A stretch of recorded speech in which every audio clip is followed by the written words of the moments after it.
My mother went blind and urgently needed a corneal transplant, and we finally got to a suitable donor. The day before the surgery, my husband, Adrian, the head of ophthalmology, gave the opportunity to someone else. He stayed up all night by another girl's bedside and said to me, "Clara, that girl is only 18 years old. She needs the light more than Mom does." Later, I found out that the girl was his mentor's daughter. To repay his gratitude, he not only gave up the cornea but also misappropriated the 300,000 yuan surgery fee prepared for my mother. When I found him, he was accompanying the girl in the garden, practicing walking. "Adrian," I said calmly, "my mother couldn't wait any longer.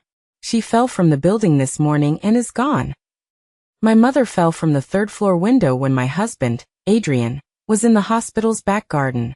Sunlight filtered through the leaves, shining on his handsome profile. He carefully supported a girl with a gauze over her eyes, teaching her how to adapt to walking in the dark. "Serena, don't be afraid, I'm here. 1 step, 2 steps, yes, that's it. Soon you'll be able to see." His voice was a tenderness I had never heard before, a tenderness like a poison blade, stabbing into my heart. The girl's name was Serena. The pure white gauze covering her eyes, and the corneas underneath, which were about to regain their sight, should have been my mother's. Yesterday was my mother's scheduled surgery day. But what I received was not news of a successful surgery, but Adrian's cold notification. "Clara, the cornea was given to Serena. Mom's body can wait a little longer." I clutched a piece of paper in my hand. The edges of the death certificate, still warm from the printer, were curled up by my fingernails. I walked over step by step, my high heels clicking on the gravel path, making clack-clack sounds. Each step was like stepping on my broken heart. The air in the garden was good, mixed with the fragrance of grass and earth. But all I smelled was the cold breath of death. Serena was gently leaning her head on Adrian's shoulder, her voice soft and sweet, like it contained honey. "Adrian G, when I get better, the first thing I want to see is you." "Okay." Adrian's promise was firm and decisive. What a touching scene. I stopped in front of them, my shadow engulfing them. I spoke calmly, interrupting this blinding scene. "Adrian." He looked up at the sound, and when he saw it was me, his brows furrowed instinctively, and a hint of impatience flashed in his eyes. "Clara, what are you doing here? Didn't I say that Serena needs someone to take care of her? You go back and take care of Mom, I'll be back later." The matter-of-fact tone in his voice was like a heavy hammer, slamming hard into my heart. Take care of Mom? He still had the nerve to mention my mother? My mother couldn't wait any longer. I looked at him, feeling like my voice was coming from another world, hollow and numb. "She fell from the building this morning and is gone." The air froze instantly. The color drained from Adrian's face the moment he heard those words. He was stunned, as if struck by lightning, frozen in place. He staggered forward, his lips trembling violently, unable to utter a single complete word. "Cla. Clara, you. What did you say?" Serena, next to him, clutched his arm tightly, her voice filled with just the right amount of panic and innocence. "Adrian G, what's wrong? Who is this sister? What is she saying?" I ignored her and simply slapped the thin piece of paper onto Adrian's stiff chest like throwing away trash. Every word on the death certificate was like a red-hot knife, branding his heart, and branding my bones and blood. I said, "Your favor has been paid off with my mother's life." I clearly remembered what he told me the day before the surgery. "Clara, Serena is only 18 years old. Her life has just begun. She needs light more than our mother. My benefactor has given me a second life. I can't stand by and watch her die." The benefactor he spoke of was Victor, the former president of the municipal hospital, and Serena's father. And my mother, in his eyes, seemed like just a cold number that could be sacrificed at any time, and could wait. Adrian's body trembled violently. He stared at me, his eyes almost overflowing with shock, fear, and regret. He tried to grab my hand, his voice broken and sobbing. "No. No, how could Mom?" I abruptly took a step back, avoiding his touch as if it were something filthy. My gaze was as cold as the Siberian ice. "Because she couldn't see. Because you gave the only chance she had to see the light to another woman." The floor at home was slippery. She wanted to go out on the balcony for some air, and she just fell down. "Adrian, are you satisfied?" I nailed his crime to the ground with every word. After saying that, I didn't look at him again and turned to leave. Behind me came Serena's contrived exclamation, and Adrian's heart-wrenching, desperate cries. Clara! Clara! Those sounds could no longer stir the slightest ripple in my heart. All I knew was that from this day on, Adrian, Serena, Victor, all of you owe me more than just a pair of eyes. It's a life. I will make you pay this debt with your whole lives. The funeral was simple. Not many people came. Just some relatives, or people who were only there out of respect for Adrian. The funeral hall was all white, with mournful music playing softly. I stood numbly in front of my mother's portrait, wearing a black dress, looking at her gentle smile in the photo, my heart aching. Adrian was also wearing a sharp black suit, with dark circles under his eyes, looking exhausted. He stood in front of the mourning hall, bowing and thanking every relative and friend who came to offer condolences, trying to play the role of a grief-stricken good son-in-law. Seeing me come in, he immediately came over, his eyes red, wanting to support my arm. Clara, you don't look well, let me help you go rest. His voice was hoarse, full of fatigue and sadness. I raised my hand and used all my strength to violently push his hand away. The force was so great that his body swayed uncontrollably. Don't touch me with your dirty hands. My voice was not loud, but it was like a stone thrown into a calm lake, making the surroundings instantly quiet. Everyone's eyes, full of curiosity and gossip, scanned back and forth between the two of us. A trace of humiliation and embarrassment flashed across Adrian's face, but it was quickly replaced by deeper sorrow. Clara, I know you blame me. You can hit me, scold me, just don't make yourself sick. Mom wouldn't be at peace in heaven. How ridiculous. What right did he have to mention my mother? He thought this was just an ordinary quarrel between husband and wife, which he could easily gloss over by lowering his posture. He didn't know that the moment he made that choice, all that was left between us was a sea of blood and deep hatred. What made me even more disgusted and nauseous was that Adrian's highly respected benefactor, the former President Victor, actually came with Serena. Serena had already had her bandages removed. The eyes that should have been in my mother's eye sockets were now clearly and brightly looking at the world. What beautiful eyes they were, black and white, full of watery light. She was wearing a white dress, her face full of hypocritical tears, looking pure and innocent. She walked up to me, opening her mouth timidly, her voice so weak it seemed like it could shatter at any moment. Clara, I'm sorry. I really didn't know this would happen. If I had known, I definitely wouldn't have. You wouldn't what? I looked at her and sneered, interrupting her clumsy performance. You wouldn't have stolen my mother's only hope of survival? Or would you have been comfortable using the eyes that should have belonged to her, to see this world? My questioning was like a sharp knife, peeling away her pitiful facade. Serena's face instantly turned white, and tears fell like broken beads, pattering down. I didn't mean to. I didn't know. She cried as she looked helplessly at her father and Adrian behind her, as if she had suffered a great injustice. Victor, standing nearby, stepped forward at the opportune moment, shielding his precious daughter behind him, and adopted the tone of a respected elder. Clara, I know you're not in a good mood right now, we all understand. But Serena is innocent, she's just a patient following doctor's orders. He paused, his eyes becoming meaningful, continuing with hidden meaning. Adrian is a good kid who values relationships. He did this for the sake of the bigger picture. Young people, don't be so unreasonable. Making too much of a scene and ruining Adrian's future won't benefit anyone. The bigger picture? The future? So, in the face of my mother's life, these were what they really cared about. So sacrificing my mother was the bigger picture they spoke of. The last bit of warmth in my heart disappeared, leaving only a cold wasteland. I looked at this pair of extremely hypocritical father and daughter, and then at Adrian, standing aside with a face full of struggle and pain. Good. So good. One of you plays the good cop, the other plays the bad cop, perfectly coordinated. I clenched my hand hidden in my pocket, my nails digging deeply into my palm, bringing a sharp sting. The pain kept me awake. Since you all think my mother's life is insignificant, then I'll let you taste what it's like to lose the things you cherish most. Adrian, don't you value your future and reputation the most? Victor, Don't you treasure your daughter the most? Serena, don't you most enjoy the feeling of being pampered? I won't let any of you off. I will make you all pay the most painful price for this. 3 days after the funeral, I didn't shed another tear. Sadness solves nothing. It only makes me seem weaker and more easily bullied. I carefully wiped my mother's portrait and placed it in the most prominent position in the living room. In the photo, my mother smiled gently, as if encouraging me. Mom, watch, your daughter will definitely get justice for you. I took a deep breath and walked out of the house.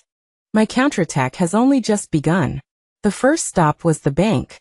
Adrian and I have a joint card, where all the large expenses and savings of the family are. I used our joint card to apply for a bank statement for the last month. When the teller handed me the statement, a sympathetic look lingered on me for a moment. Presumably, she had also seen the news in the past few days. I returned to the car and eagerly unfolded the paper.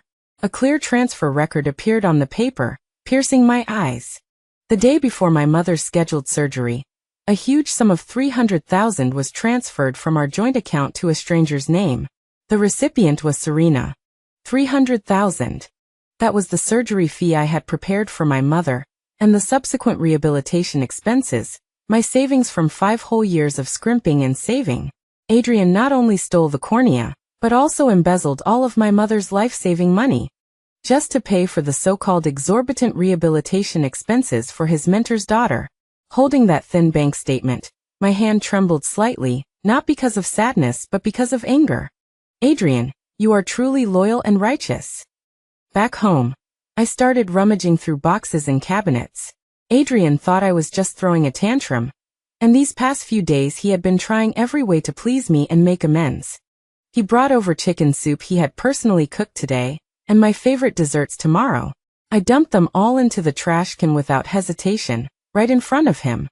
He sent me countless messages, his words filled with regret and pleading. He thought time could dilute everything, but he didn't know that I wasn't throwing a tantrum. I was looking for a knife that could completely overturn him, preventing him from ever recovering. Finally, in the depths of the old wardrobe in the study, filled with clutter, I found an old phone he had hidden away. This was the one he replaced 2 years ago, probably forgot to dispose of it, or perhaps thought I would never find it.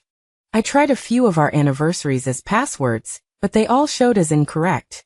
I sneered and entered Serena's birthday. The phone screen, with a click, successfully unlocked. The phone was as clean as new, the contacts and text messages were cleared.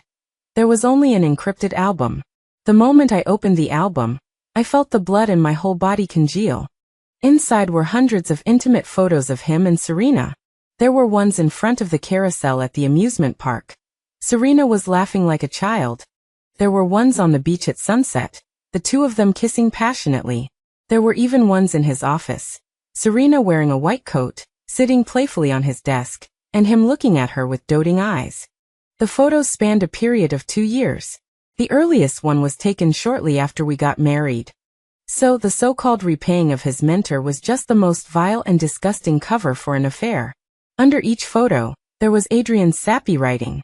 My Serena, the most precious treasure in the world. Serena, don't be afraid, I will give you light, give you everything I can. I looked at those glaring photos one by one. My heart felt like it was being repeatedly hammered by a blunt instrument. The pain numbed me, and finally all that was left was overwhelming hatred. These days, Adrian was still sending me messages nonstop. Clara, I know I was wrong, can you give me one more chance?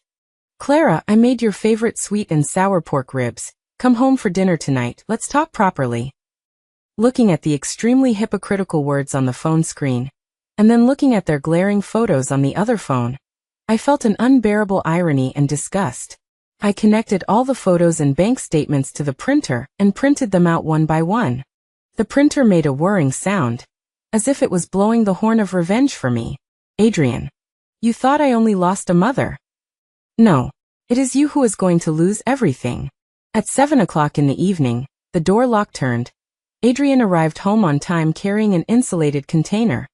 He changed his shoes, a trace of cautious, flattering smile on his face. Clara, are you feeling better today? I stewed some pigeon soup for you, you try so. Before he could finish his words, His gaze fell on the coffee table in the living room. In the dim light, I sat quietly on this end of the sofa. Opposite me, there were several documents arranged neatly. The topmost one was written in bold, black letters, divorce agreement. The smile on his face instantly froze, like a cheap plaster mask.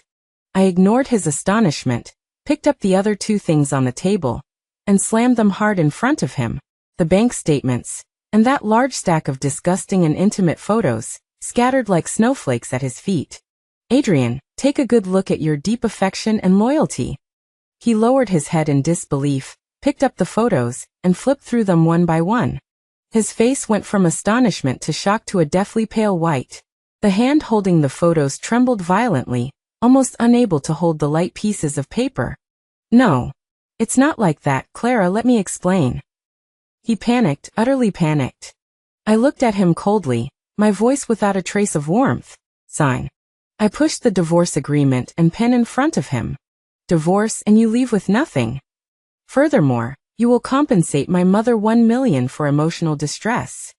As soon as I finished speaking, with a thump, Adrian, this man who was always proud and always high and mighty in front of me, knelt directly in front of me. He crawled towards me on his knees, clutching my pant leg tightly, his face smeared with tears and snot, looking pathetic, like a dog with a broken spine. Clara, I was wrong. I was really wrong. He cried and slapped himself hard on the face, making a smack, smack sound, his cheeks quickly swelling and turning red.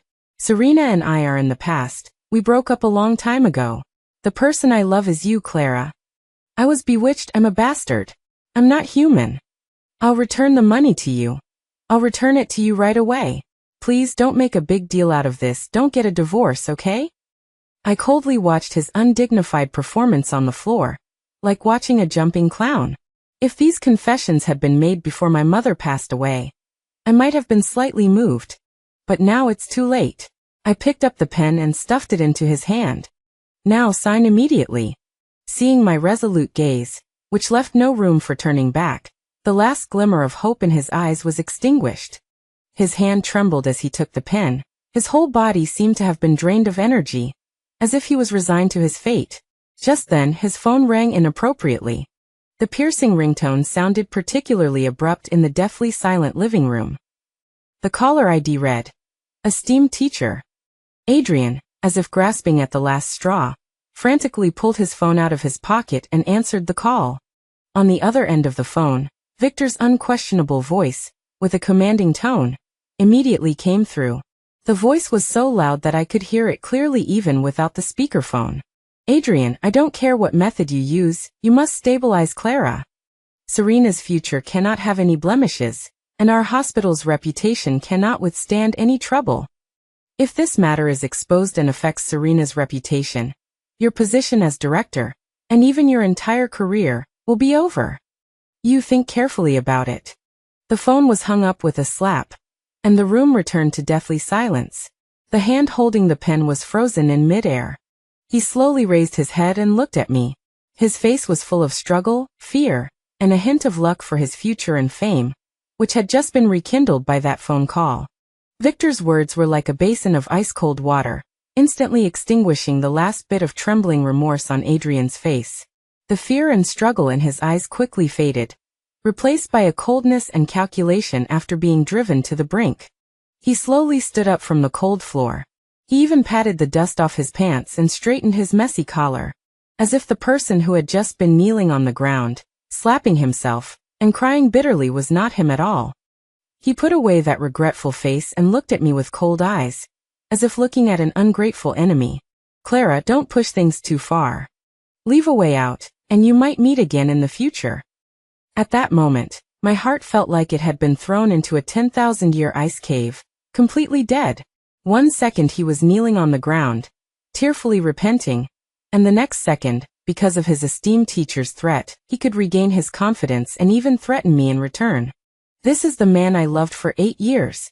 How pathetic, how laughable. The 300,000. I can treat it as a loan from the teacher. I will find a way to gather it and return it to you. There wasn't a trace of guilt in his tone anymore, only naked bargaining and threats. As if the 300,000 was just a loan he couldn't manage temporarily, Not the money meant to save my mother's life that he embezzled. But divorce is possible, leaving with nothing is not. He looked at me, a sneer curled on his lips, his eyes full of certainty and contempt. We are legally married, marital property is split in half, that's the law. If you insist on making a big deal out of this, then we'll see each other in court. When the time comes, if the photos are exposed, it's hard to say who will lose face more. He was sure I wouldn't dare. He was sure that I would compromise and back down for the sake of so-called reputation, for the sake of not making things unmanageable. He was sure that I was still the Clara he could manipulate and mold at will. Watching him, for the sake of self-preservation, for that illusory future and debt of gratitude, choose to abandon me again without hesitation. The last shred of hope in my heart was completely extinguished.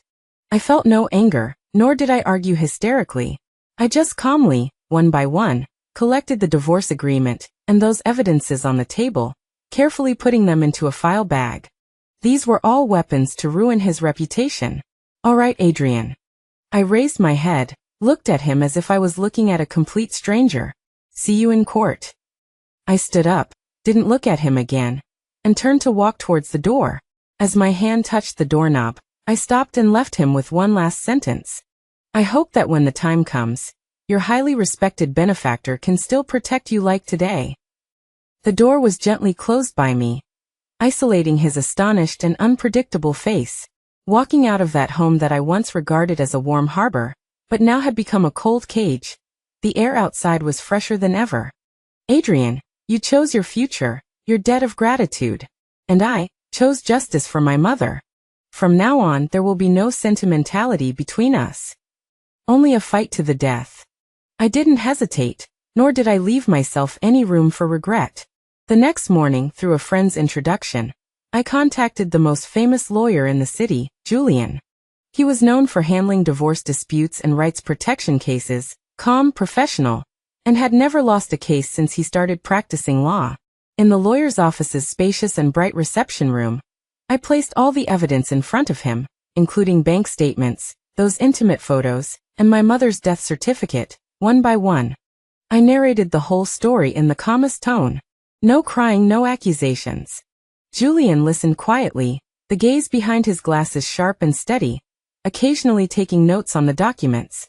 After I finished speaking, he carefully read all the materials, then closed the folder and pushed up the gold-rimmed glasses on his nose. Miss Clara, please rest assured. His voice was steady and powerful, with a power to soothe people's hearts. I am 100% confident in this case. Not only will he leave with nothing, but I will also file a lawsuit against him for deliberately misappropriating property and indirectly causing the death of another person, so that he will pay the most painful legal price. With his professional guarantee, the heart that had been hanging for days finally landed back in its place. Thank you, Lawyer Julian. It's my job. He handed me a glass of warm water. Just leave the rest to me. Please take care of yourself. The temperature of that glass of water was just right, warmth spreading from my fingertips all the way to my heart. In the days leading up to the formal filing of the lawsuit and waiting for the court hearing, I did something more important. I organized all the evidence that Adrian had used to jump the queue for his mistress Serena to get a cornea transplant, embezzled $300,000 of my mother's surgery money, and had been cheating on me for 2 years during our marriage into a tearful accusation. I changed the title of the article again and again, and finally settled on A Daughter's Desperate Accusation. My mother died because of my husband's gratitude. Then, I used a newly registered email address to anonymously send it to several of the most influential media outlets and several online influencers with many fans. I didn't ask for a penny in return, I only had one request. Make a big deal out of it, the bigger the better, so that everyone would know Adrian's true face. Overnight, the bombshell I had personally dropped detonated in the entire city. The head of ophthalmology at the city hospital jumps the queue for love, mistress gets an eye transplant, forcing original wife's mother-in-law to her death. Where is medical ethics? The truth behind an 18-year-old girl snatching a dying old man's life-saving cornea. 300,000 yuan in life-saving money was embezzled by husband for mistress, who will take responsibility for this lost life. One shocking report after another spread and fermented like viruses on the internet. Intimate photos of Adrian and Serena, lightly pixelated, were plastered in conspicuous locations in all the articles. The public's anger was completely ignited. Countless netizens flooded the city hospital's official website and social media accounts, the comment sections instantly submerged in angry comments. The hospital's phones were ringing off the hook, all citizens demanding severe punishment for Adrian and an explanation for the deceased. The hospital's reputation suffered unprecedented damage. That afternoon, the city hospital couldn't withstand the pressure and issued an emergency announcement. The head of ophthalmology, Adrian, is immediately suspended and under investigation. I saw that announcement, and I also saw Victor frantically using all his connections to try to suppress the news. But he discovered that when an ordinary person's tragedy triggered the empathy of everyone, that overwhelming fire of public opinion was no longer something a retired former president could extinguish. Adrian's name became synonymous with everyone hits him, like a rat running across the street. I knew this was just the beginning. What I wanted was to ruin his reputation, flay him alive, and ensure he never had a chance to recover. The scandal snowballed, growing larger and larger, its heat refusing to dissipate. The matter soon alarmed the higher-level health authorities. A joint investigation team composed of disciplinary inspection departments and medical experts was quickly stationed at the city hospital, demanding a thorough investigation. The severity of the matter had far exceeded Victor's control. He keenly realized that if he didn't completely cut ties with Adrian, this fire would soon burn him and his most precious daughter, Serena. So this highly respected and with the kindness of a parent teacher, as Adrian called him, made the most sensible decision without hesitation. He proactively contacted the media and held a press conference. Under the focus of countless flashing lights, Victor wore a plain Zhongshan suit, his face filled with grief and indignation, like an innocent teacher betrayed by his student. He began by tearfully accusing Adrian, saying he was completely unaware of Adrian's personal behavior and was completely deceived by him. I never imagined that the student I nurtured, the student I was once most proud of, would do such a morally corrupt and conscienceless thing. He pounded his chest, old tears streaming down his face. He has betrayed my teachings, betrayed the hospital's trust, and betrayed the patient's entrustment. I am truly heartbroken. His superb acting moved many reporters at the scene. Then he changed the subject and began to do everything he could to clear himself and his daughter. As for my daughter Serena, she is even more of an innocent victim. She is just a patient who simply followed the arrangements of her attending physician.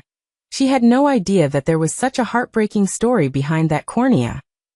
Adrian took advantage of our trust, took advantage of his authority as director, concealed information, and that's why today's tragedy occurred. Finally, he bowed to the camera with righteous indignation, expressing that the hospital would fully cooperate with the investigation, severely punish Adrian, this scourge of the industry, and give Clara's mother justice. He pushed all the responsibility away, as if he wasn't the one who threatened Adrian on the phone with his future and reputation, ordering him to stabilize Clara. Adrian watched this press conference through a live internet broadcast in the apartment where he was temporarily staying after being suspended. He was completely dumbfounded. On the screen, the teacher he had always respected, admired, and even sacrificed my mother's life to repay, was attacking him with the most vicious words, portraying him as an unforgivable sinner. He couldn't believe that Victor would not hesitate to push him out as the sole scapegoat to protect his and his daughter's reputation. He had become the only sinner in this overwhelming storm. Nailed to the pillar of shame, bearing everyone's condemnation and anger. He wanted to call Victor and ask him why he did this to him, but he discovered that his number had already been blacklisted. He wanted to rush out and confront them, but he was too afraid to show his face because of the reporters surrounding the building downstairs. Deserted by everyone. Betrayed. This was the big picture and future he desperately tried to maintain. Now he had personally destroyed everything I had, and he had been destroyed by the person he trusted most. Truly, what goes around comes around. Under immense public pressure and the intervention of an investigative team from higher authorities, more and more truths were peeled back, layer by layer, and surfaced.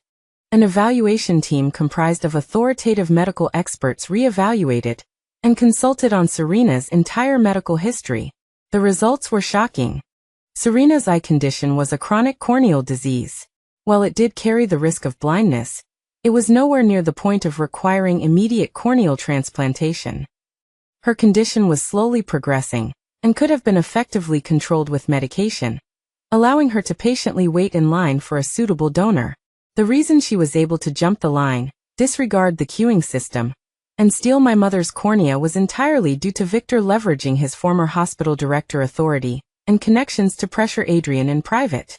And Serena herself was not the pure and innocent, knowing nothing girl her father portrayed her to be. Investigators recovered a large amount of deleted information from Adrian's call records and messaging apps. The information revealed that Serena had been constantly exaggerating her condition, exploiting Adrian's affections for her and his guilt toward Victor. She played the victim in front of Adrian, talking about how afraid she was of going blind and how much she longed to see the light. It was she, selfishly and deliberately, who instigated Adrian, step by step, to steal my mother's last chance to see the world.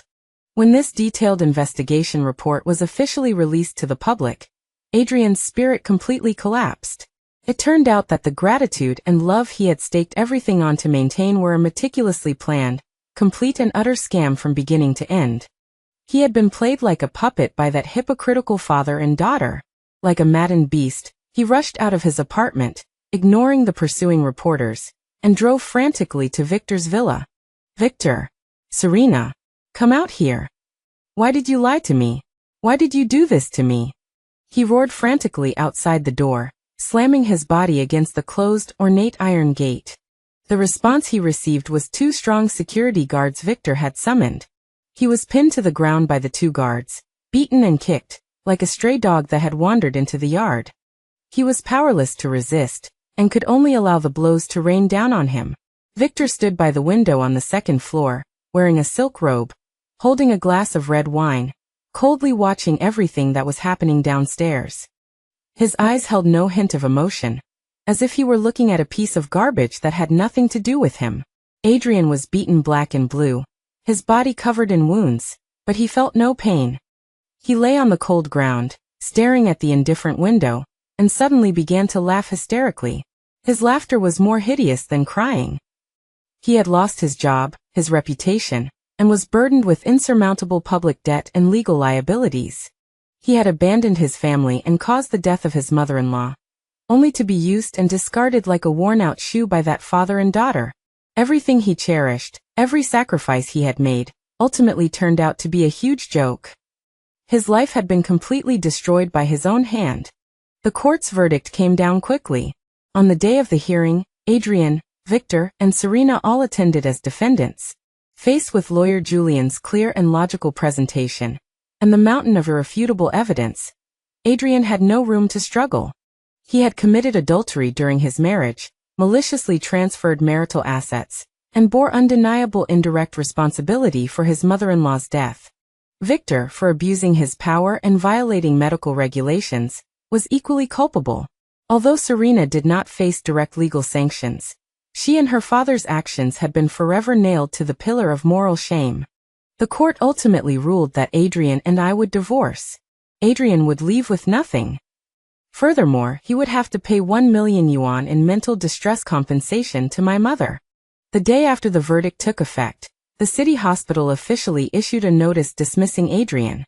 The health department also simultaneously issued a notice revoking his medical license.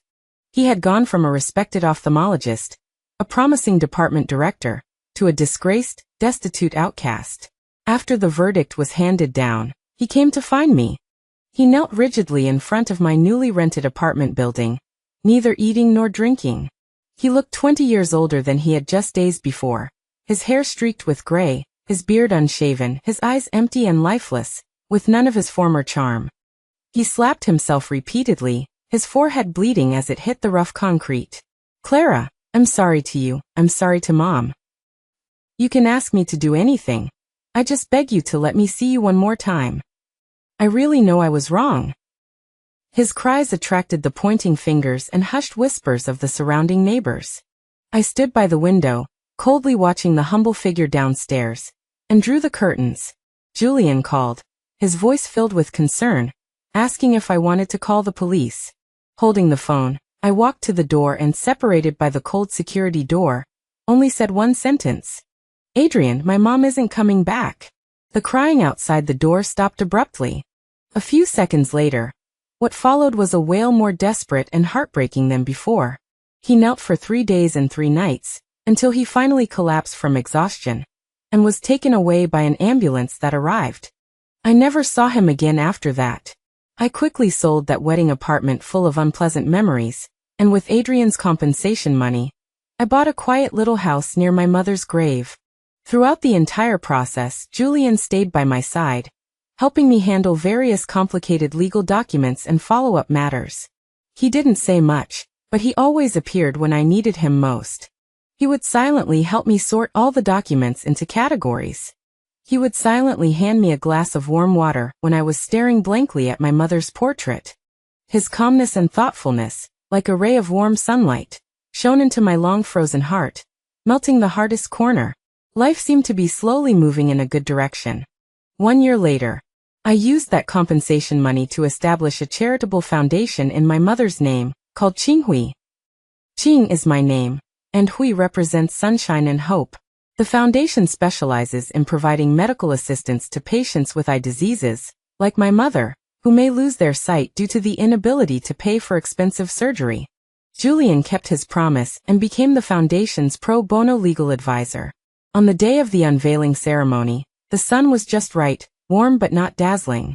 Standing on the small podium, looking at the hopeful and grateful eyes below, I felt a sense of peace and fulfillment I had never experienced before. "Mom, can you see this? Your kindness is bringing light to more people in another way." After the ceremony, Julian walked to my side and handed me a bottle of water, the cap already loosened by him. He looked at me gently, the smile in his eyes like crushed starlight. He said softly, "Aunt Helen will be proud of you in heaven." I turned to look at him, against the light. His handsome profile was outlined particularly softly. I smiled, the most relaxed and heartfelt smile of the year. "Thank you, Julian. You've been with me all this way." He smiled too, his eyebrows and eyes curved, like a spring breeze brushing across the lake. "My pleasure." Later, I heard about Adrian's ending from a friend.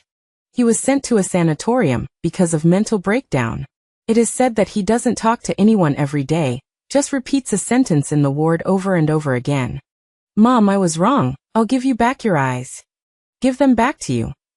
When I heard this news, I didn't feel anything, just calmly turned a page of the foundation's application documents.